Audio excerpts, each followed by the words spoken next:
Welcome to Top of Mind, the show where we talk to real estate industry insiders and experts about the biggest trends impacting the market today. Enjoy the show. Hey everyone, thanks for watching. A quick note that we had a little video snafu on this episode, so you'll only see Greg in the video with a picture of me. Sorry about that. Regardless, this is a super interesting conversation about running up one of the major brands in the world. So I think you'll enjoy it. Thanks.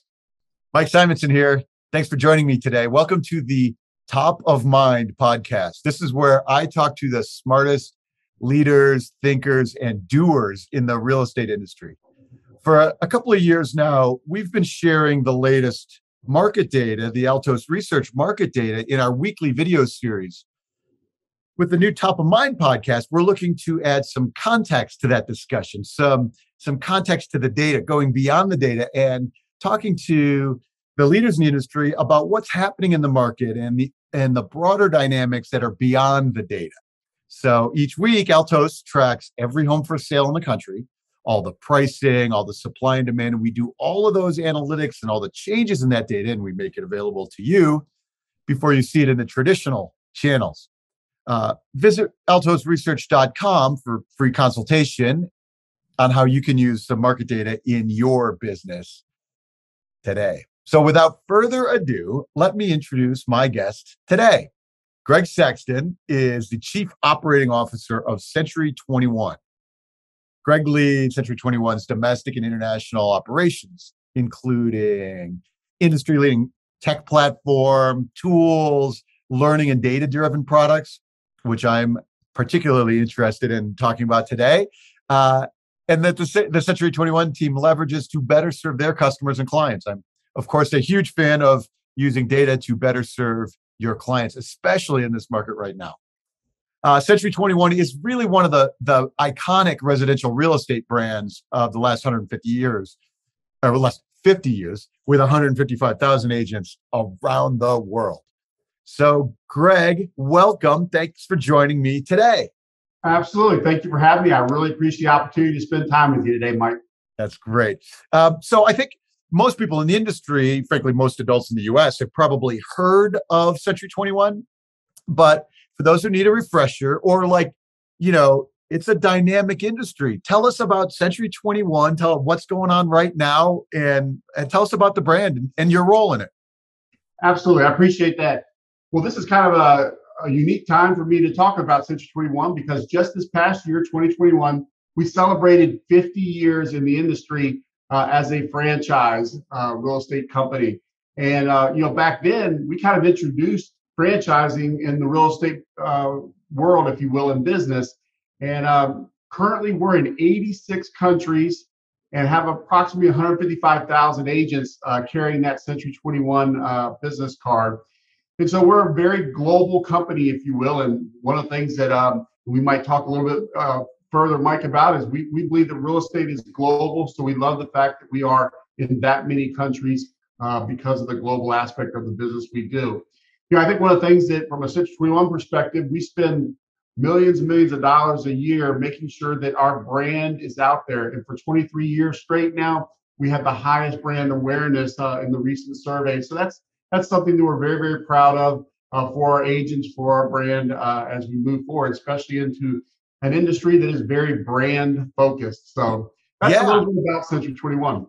That's great. Looking forward to talking about branding. You guys have done a lot of investment in branding, so a lot of things. So I'm interested in talking about that and also how that applies at the agent level. But first, give me a little bit about you and how you ended up in this role running, the iconic Century21.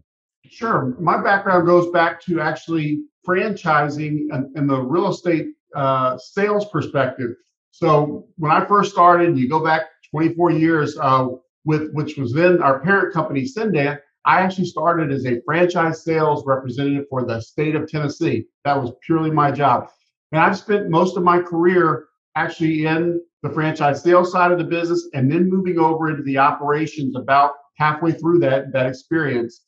So it's all been wrapped around Century21 for those 24 years, doing a lot of mergers and acquisitions on the franchise sales side of it. And then also now in the operations side, spending a lot of time, as you said, working with our technology groups. We're still working with our franchise sales team as we continue to grow the business there, but spending the majority of my time now really working with our franchisees on how to grow their business. That's our flag on the hill, if you will, Mike, is how do we grow market share, both for the Century21 iconic brand, but also for all of our franchisees by driving business to our agents. That's great. So let's talk about the brand now. So the brand Century21 is funny because I'm a Gen Xer, and Century21, through my whole life, is maybe the brand that I would have. I grew up in the Midwest. I don't know if that had market share, meaning in the 80s or whatever. But it's it may be the brand that I most throughout my life associate with real estate. Yeah.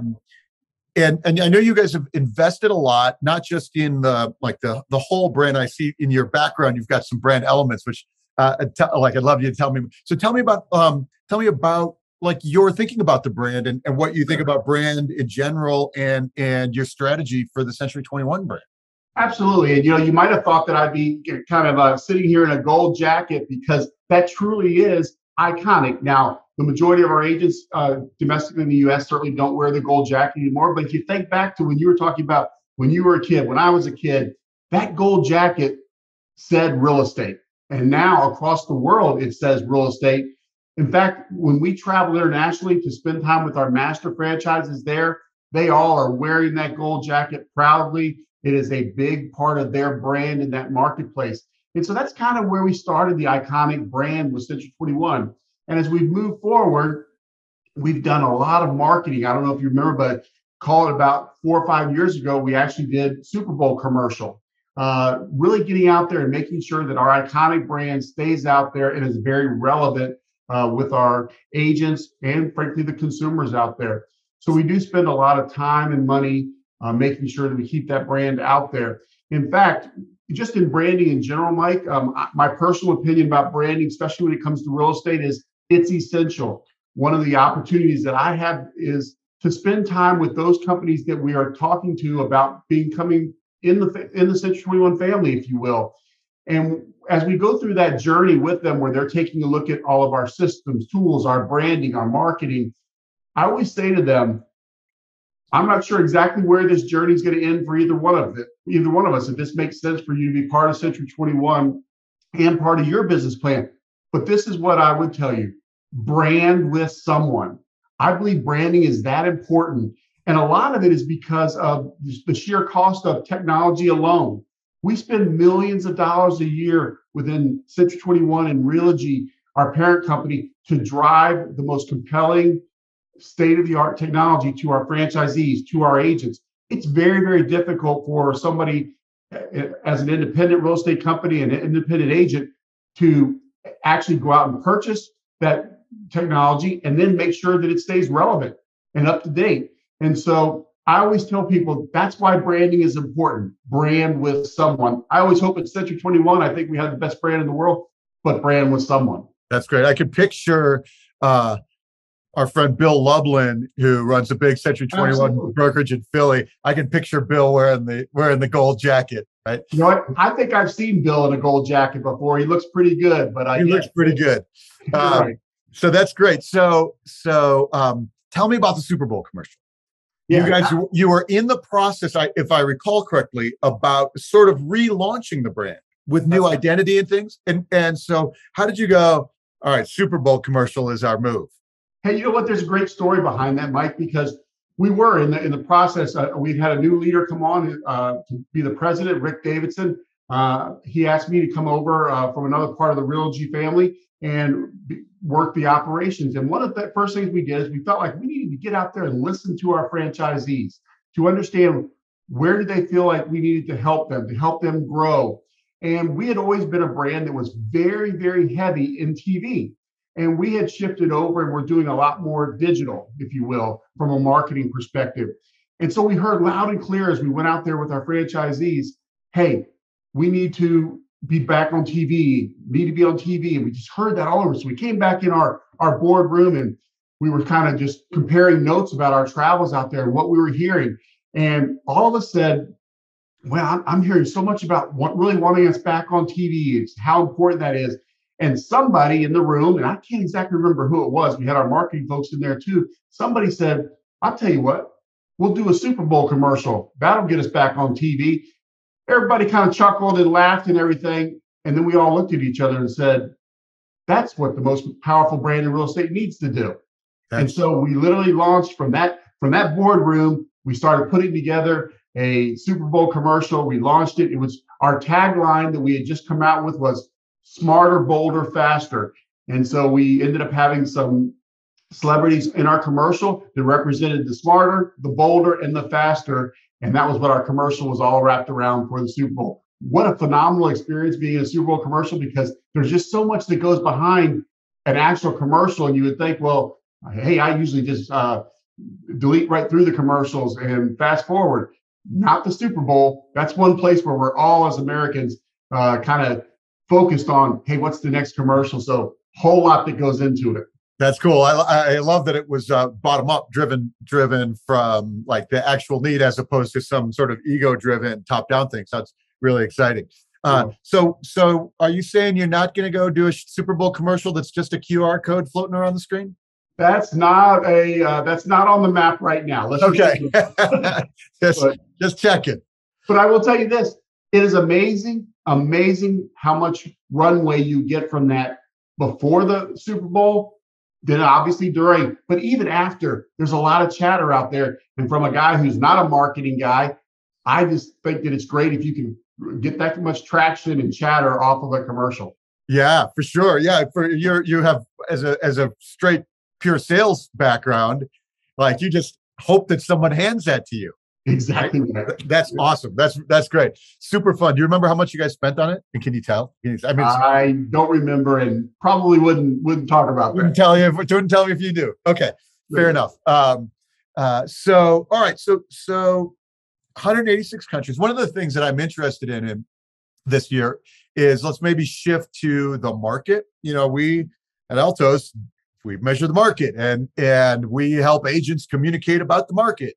And you know, it's in this point right now, end of February 2022, the market's nuts. The market's nuts, and there are all kinds of headwinds, like risks. I mean, the day we're recording this, you know, all of a sudden there's a war going on, and there's, you know, inflation and interest rates. So tell me about your outlook on the market. Sure. And it just like, what do you see? And as at the brand level, what visibility do you have? Tell me about your outlook right now. Yeah, you know, you made some great points there, Mike, because there are headwinds. But what has been amazing since actually the pandemic started, how real estate has continued to do really well through all of these different headwinds. And I think it's really highlighted how important the home is and the home buying process and how important it is for families. And I tell you, from a personal perspective, we like what we see in front of us. There's just a lot of still excitement out there and energy about the home buying process. And what we're seeing, Mike, is a lot of people entering the home buying experience that might not have necessarily been there before. And a lot of that was caused by the pandemic. And you know, I'll tell you one of the areas where first-time home buyers is what you mean? For not just first-time home buyers, but millennials. You know, one of the things that has been really compelling is some of the changes that have occurred with the millennials coming into the buying market. Because a lot of times in the past, we've talked about millennials, and I happen to have two of them in my family, and they are very, very smart, and they like to tell dad that they got this. They know they're very smart. They know what to do.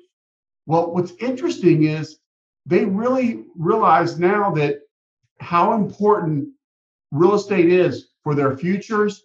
And in fact, the millennials use a realtor as much or more than any other cohort out there. That just shows how important real estate is, how important a real estate agent is.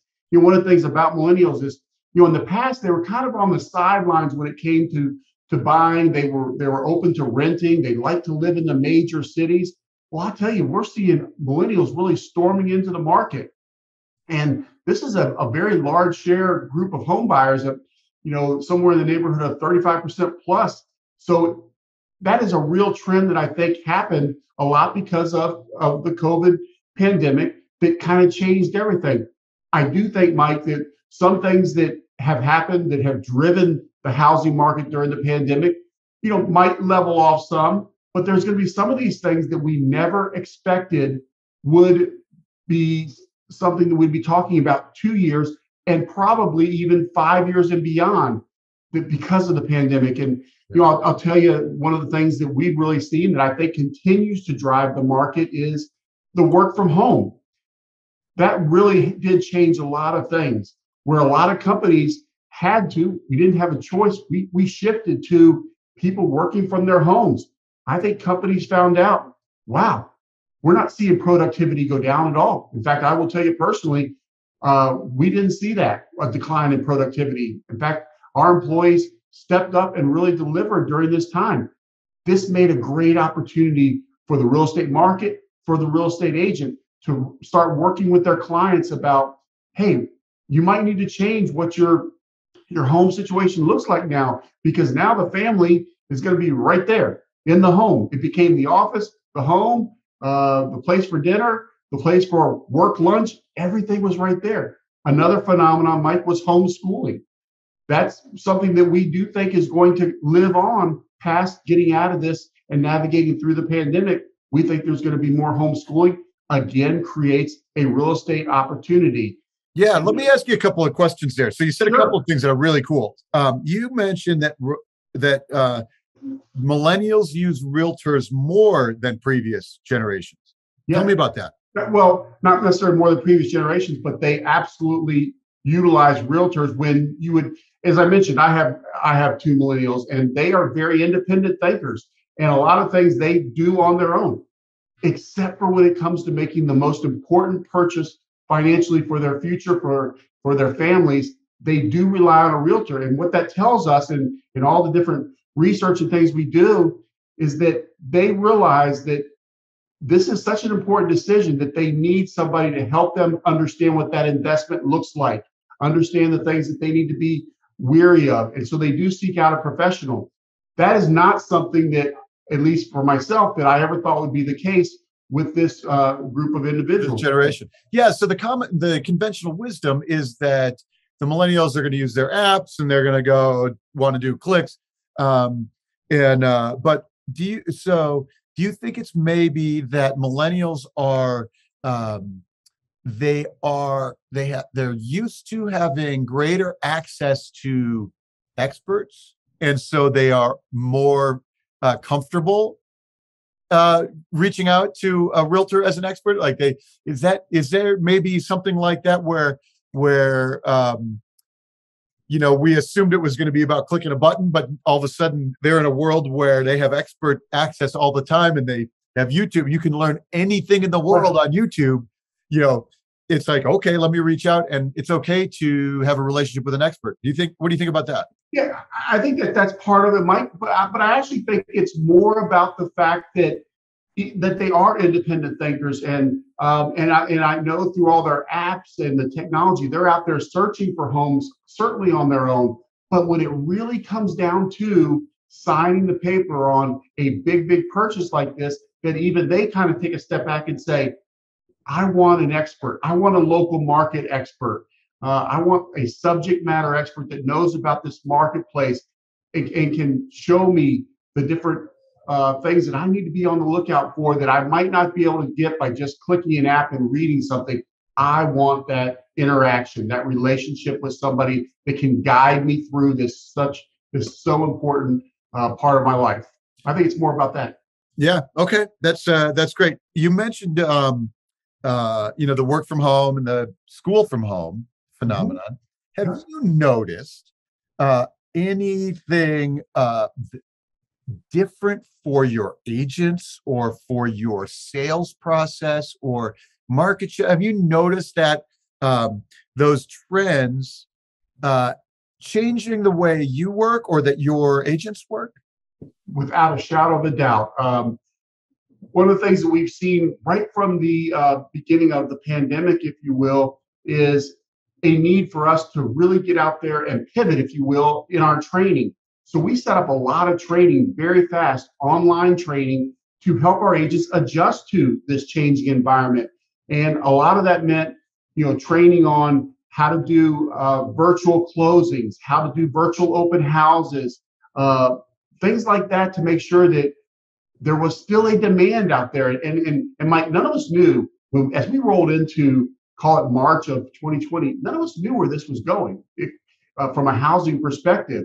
Obviously, it went phenomenally well, and I think that's a lot to do about how the industry and how at Century21 we adjusted to that process, where we still made it available for our consumers to look for that home, to find the home, to buy the home, through all these different processes that we put in place to make that an easier thing. Again, I think some of those things are going to continue to live on. Never did we think we would be able to do closings like we do now, to drive leads like we do now. So it really was an eye-opening experience that I believe is going to carry forward and be better for the consumer, better for our agents. But a lot of that focus goes back to what I initially said, was making sure that we trained our agents to adapt quickly and to make sure that they were doing those things that were most relevant right now because of the changing landscape and environment. Do you have a like, I'm sure you do have some kind of training program. Like, tell me about the training program that you do with your agents. Like, do you have, what's your strategy on it, or what's your technology? Tell me about the cool stuff about it. Yeah, literally from a training perspective, we have just a portfolio of training. And what we find, Mike, about our agents is some agents really like training and spend quite a bit of time in training. We also have a lot of agents who just want short little, tidbits, if you will, on training, where maybe they can even sit in front of an open house on their phone and take training. So we have now mobile training, where it's literally some 5-minute quick type trainings all the way through long, hour, half-day training, as well as where we get our agents together in a room. So there's also that networking type training that we do. And a lot of our courses are around goal planning, making sure that agents know how to prospect, which we think is the most basic thing in real estate. But a lot of times things get in our way as real estate agents, and we don't do those things that we're supposed to be doing. So a lot of it is focused on prospecting technology. We do a lot of training in the technology arena to make sure that our agents know the technology we have and how to use it. So it's just we have a library full of training, and that's probably one of the areas that we focus on the most. One of the things that I would say, Mike, too, we find when we look at all the landscape of all of our agents throughout the Century21 system, which you saw and heard was how many we have, we're able to take a look at those agents that take training on a regular basis and those agents that don't. And it's amazing the production levels, how they go up for those agents that really do focus time, set aside time to do that training. Their growth, the money that they make is exponentially more than those that don't. And here's what's an interesting point about that, Mike. We find that those agents that are highly experienced, those seasoned agents, those are the ones that actually do the training more than some of the agents that are new into the business. So that tells us that there is success in training, and that those agents that are highly successful want even more training.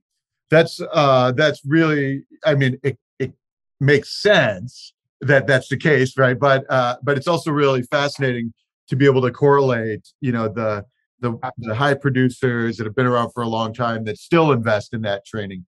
Tell me about experience level for the brand itself. So a lot of brokerages grow by putting some bodies in the seats, and some brokerages focus on growth through acquisition. So tell me about your ideal agent. Are you in a place where you're like, we like to bring in young agents brand new because there's growth, or do you like to tell me about your strategy for that world? Sure.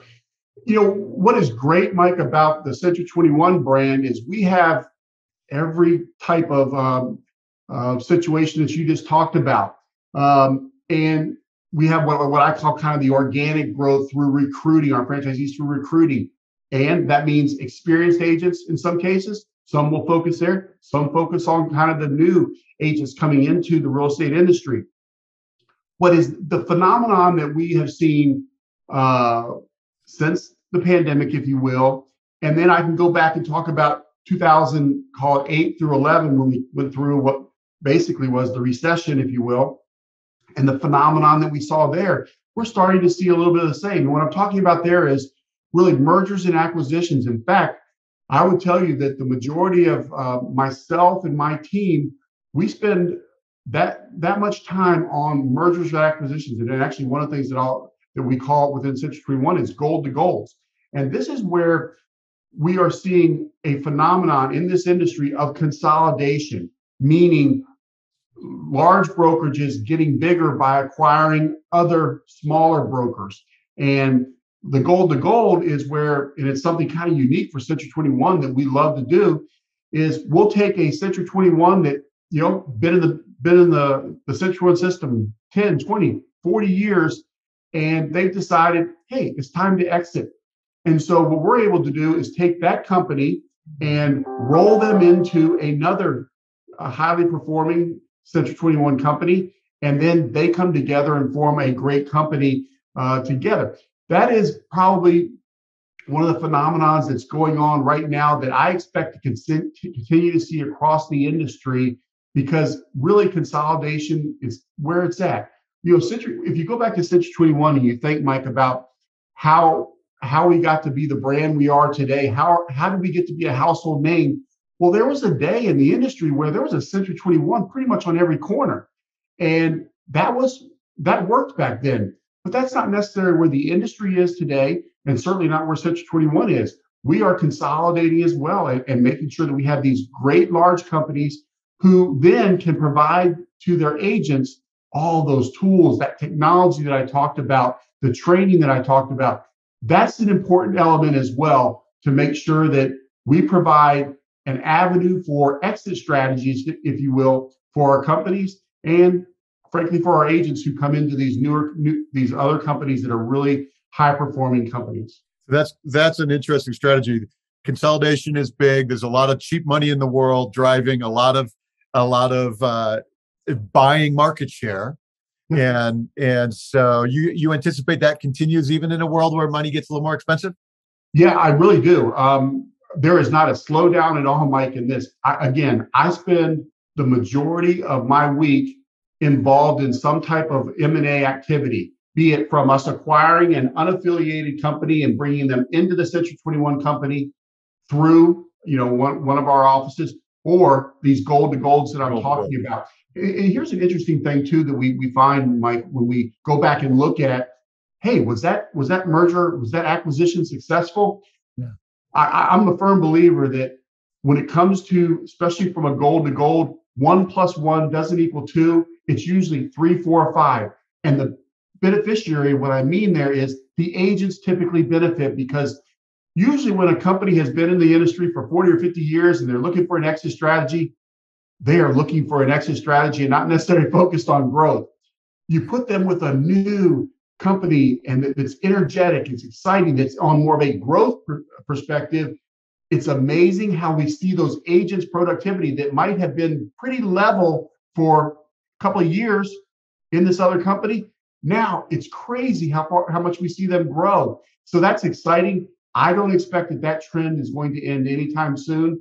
In fact, I think it's exciting for the industry. Yeah, that's super cool. So some really interesting ideas that you mentioned in there. So the gold to gold provides one of your franchisees an exit, and it allows you to keep those agents in the fold. It's like a win-win strategy. That's really exciting. Are there brokers or franchisees who are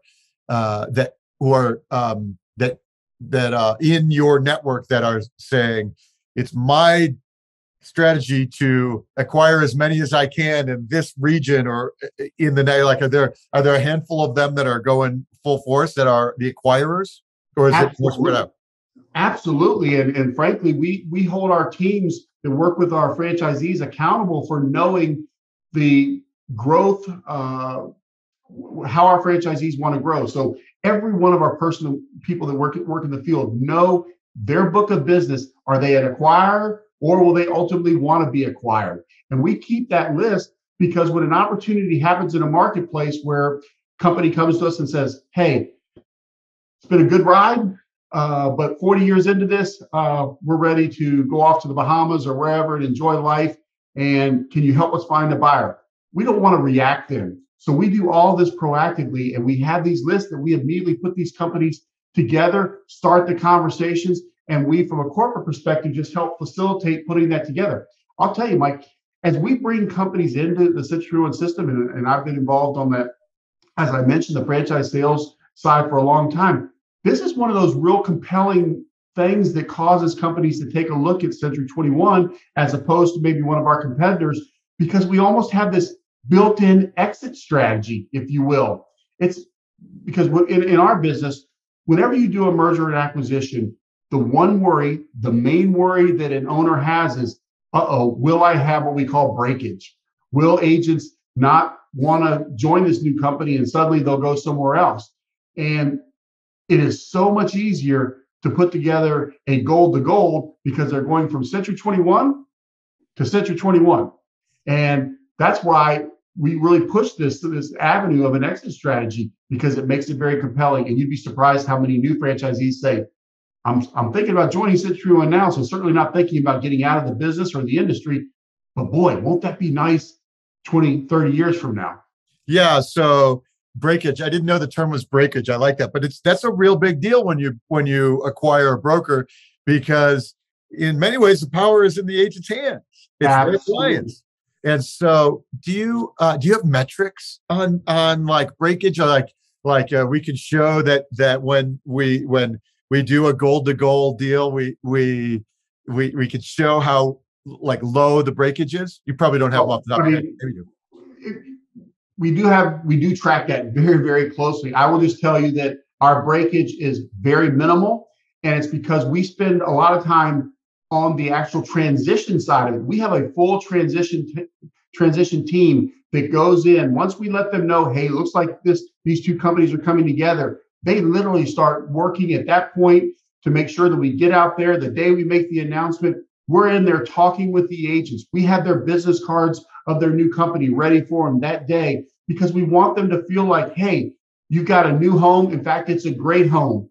And then we work with the owners to make sure that we've got our arms around the agents to make sure that they are feeling comfortable about this change, because change is not easy. We all know that. But the easier that we make the process, the better we see when it comes to that word you just said that we use often in the industry, breakage. That's terrific. And you can imagine that, the systems aren't changing, and that, the culture isn't changing that much. There's maybe some different when you're on your acquirers, your brokers who are acquiring others. Are they do they work does it work better to stay geographically connected, or can I go and say, hey, I'm in Philly, but this broker in Vegas is up for sale, I'll buy them? Mike, that's a great question, because had you asked me that question 3 to 5 years ago, I would have said absolutely, definitely within their state. In fact, let's maybe even narrow that more to the next market over. Now, let's go over 5, 6 states. Let's go from Illinois to Florida. We're seeing an absolute change. And I'm glad you brought this up, Mike, because that's probably the biggest change that I've seen over the last 3 to 5 years, is the willingness of brokers to jump states, completely jump from one side of the country to the other side of the country where they see opportunities. And I think a lot of that is driven by technology and the back office systems that you now have. You can be in Chicago, Illinois, and run an operation in Florida, which we have today with one of our great brokerages now. And it's because they have good systems where we didn't have that years ago. So great question. And the answer is unequivocally yes. And I expect that trend to only increase. We're seeing a lot of companies from the Northeast come to Florida and open offices in Florida.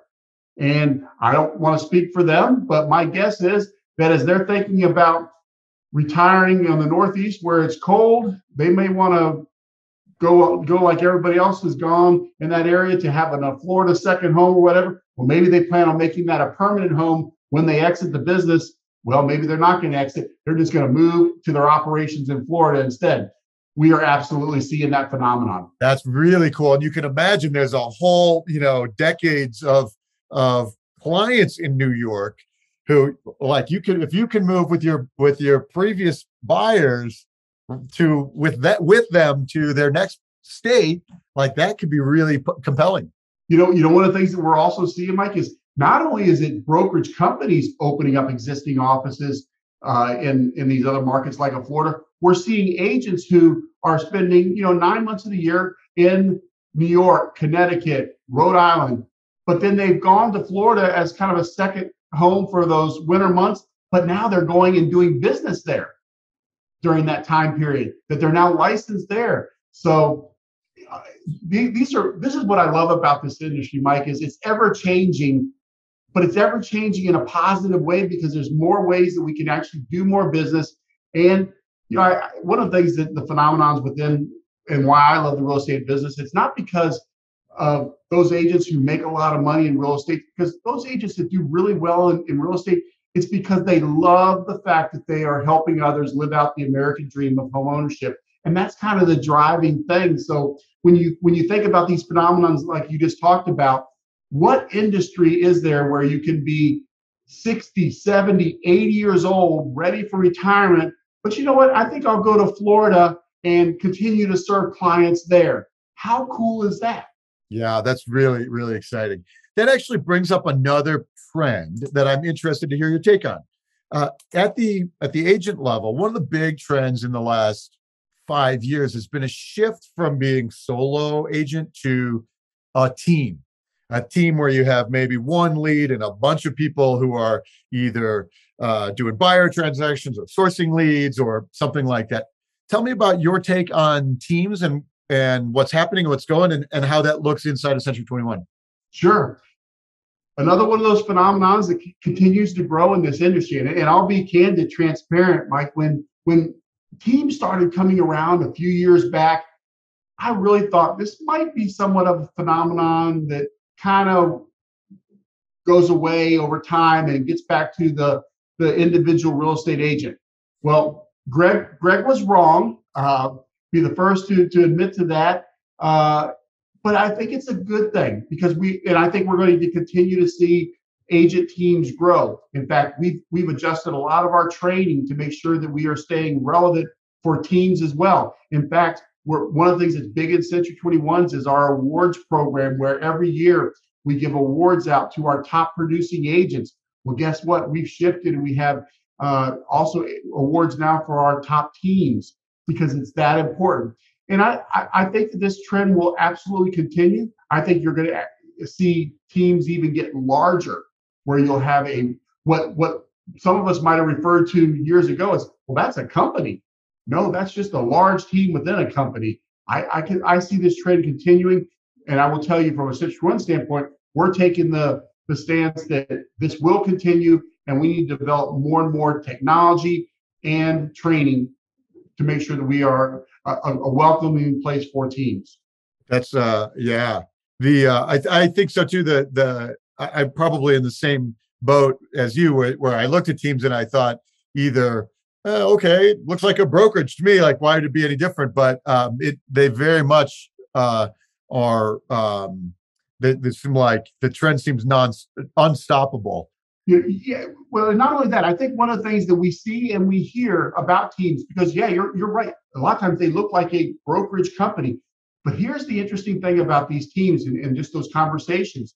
They still understand the power of branding and how branding is important to the consumer. So even though they might be this big, powerful team, they want that brand behind them. They know that brand's going to drive leads. It is that security. Consumers like to do business with well-respected brands. And so that's an interesting element about teams, that they are very big, very strong, but they like branding. Yeah, that's good. And the brands and it seems like the good teams are doing a good job with branding. And some of the challenges? Is it, is it my name or is it the Century21 name? Like, which one is more important there? Do you have guidelines for that? We absolutely do have guidelines on how we handle that.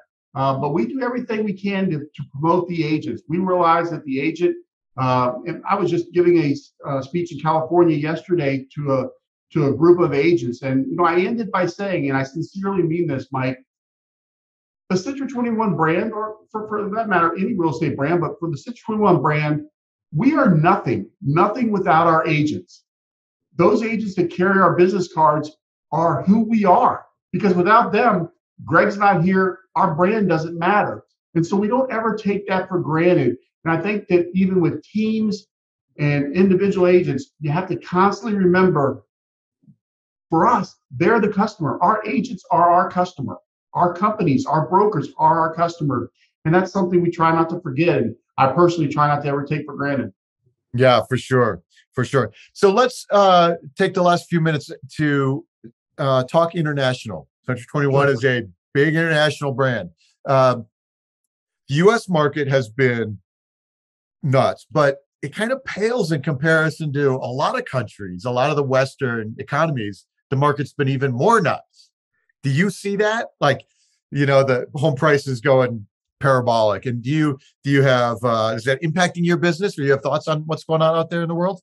Yeah, in fact, we spend a lot of time talking about what's happening with our master franchisees. We're constantly reaching out and saying, hey, what's going on in your country? Because one of the things that we see is we can learn from each other. We see trends. When you're in 86 countries, you start to see some trends that may not have even hit the US and have the impact here. But what I will tell you, Mike, is that what we're seeing here, the challenges that we're facing, call it from a inventory perspective. What's interesting when you look at internationally, yes, there are certainly markets that are facing that. But what's interesting is there are some markets that aren't. In fact, we've got some interesting information from take Argentina. Okay. Well, last year in Argentina, the city of Buenos Aires saw only 17% of their inventory sold. And so for them, it was quite the opposite of an inventory problem. In fact, they'll also tell you that their price is very competitive. What we're seeing mostly from an international perspective is the opposite, though, that they're having tight inventory as well. Bidding wars, just like we hear about here in the U.S. Portugal and Spain recently found out from our master franchise there that their franchisees are seeing rising prices, tight inventory, multiple offers on properties. Canada, much the same. So we spend a lot of time with our masters trying to understand, learn from that. And what's neat is we also do training to make sure that our masters in these other countries know how to overcome the challenges within the housing market, just like we do here in the US. Here's what's also really, really interesting, Mike, I feel from a global perspective. We talked earlier about real estate being global. We are, as I spoke to this group of agents yesterday, I was telling them that it is amazing the billions and billions of dollars that's spent by clients outside of the United States on property inside the US. And frankly, over the last 2 years or so, that has been constrained simply because of COVID. People couldn't get here to look at properties. It was just virtually impossible to make those transactions happen like we had in the past. But here's the great news for us in real estate. That as we navigate through the pandemic, there is a lot of pent-up demand in Europe and other parts wanting to come back and spend money in California and Florida on properties. So that's something that we're trying to make sure that we are letting our agents know, be well prepared for this, because this global trend is going to happen again. We're in a cyclical business, and it's even going to be more cyclical from an international perspective in a positive way. And so I say great opportunity there from an international perspective for everybody that's in the real estate industry here in the United States. That's real insight. It's not something I'd considered before, that we know that we have fair amount, especially the Californias and the Floridas, New Yorks, places like that have international buyers a lot.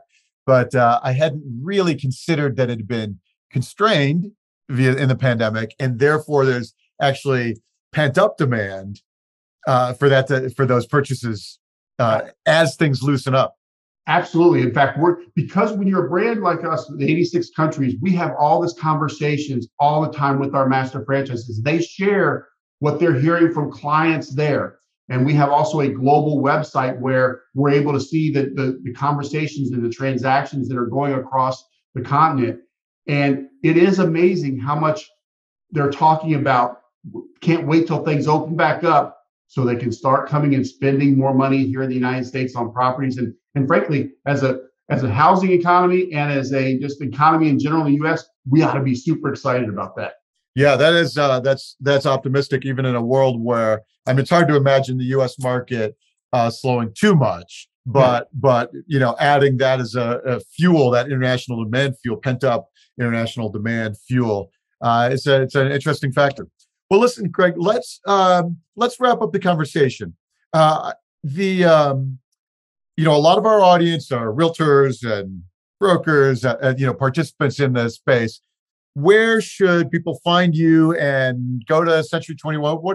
Where do you like people to reach you? Sure. We have a gentleman named Peter Mosca, who is kind of our PR director, and he's the one that fields all the incoming people that are interested in being part of the Century21 family, have questions about real estate in general. And his contact is peter.mosca@century21.net. And I would also encourage anybody, they can always reach out to me. I'm Greg.Sexton@Realogy.com. And I always love hearing feedback and what we can be doing better to serve our clients out there, our agents out there. So, all right, we'll include those a little bit of contact information in the show notes for the podcast. Anything else, Greg, that you want to make sure that people know about Century21, about you, before we take off today?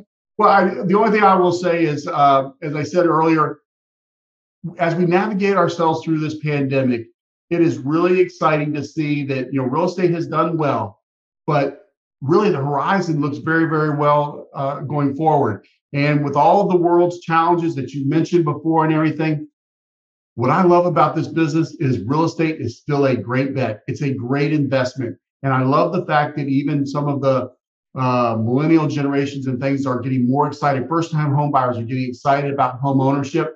I think that bodes well just for all of us that know and love this real estate business. So excited about that. And I want to thank you for the opportunity to spend some time with you today, Mike. I hope we get the opportunity again. I'm looking forward to it. Thanks so much. All right, everybody. That's all we have for today. Thank you for joining me on the Top of Mind podcast from Altos Research. Reminder that Altos tracks every home for sale in the country every week, and we analyze all the pricing and all the changes in prices, and we make that data available to you, mostly through your real estate agents, to end consumers before it's available in all the traditional channels. So visit altosresearch.com for free consultation on how to use that market data in your business, and we will see you next time. Thanks, everybody. Thank you, Mike. Thanks for listening to Top of Mind. See you again next time, and be sure to click subscribe to get future episodes.